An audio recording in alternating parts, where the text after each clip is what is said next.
बाज़ औक़ात छोड़ देने में ही सुकून होता है। जैसे बाज़ चीज़ों को पा लेने की खुशी होती है, वैसे ही बाज़ चीज़ों से दिल हटा लेने में लज्जत होती है।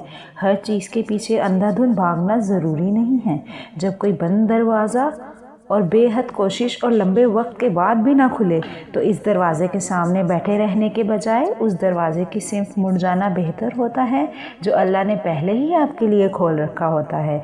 दुनिया में ज़्यादातर चीज़ें बदल सकती हैं। जो चीज़ गुम हो जाए इसका अवज़ मिल सकता है, जो नहीं मिल सकती इसका मुतबादिल हो सकता है, और जो मुतबादिल भी ना रखती हो इसके बगैर भी जिया जा सकता है। ज़िंदगी को ऐसे दरवाज़ों के सामने ज़ाया ना करें जो खुलने वाले नहीं हैं, जिनके बारे में अल्लाह आपको कई बार वार्निंग दे चुका है, क्योंकि वहाँ खड़े रहकर आप दरअसल अपने वक्त और ज़िंदगी को ख़त्म कर रहे हैं। सोचें कितना बड़ा नुकसान है अगर इंसान अपनी सारी ज़िंदगी उसके इंतज़ार में गुजार दे जो उसे कब का भुला चुका हो।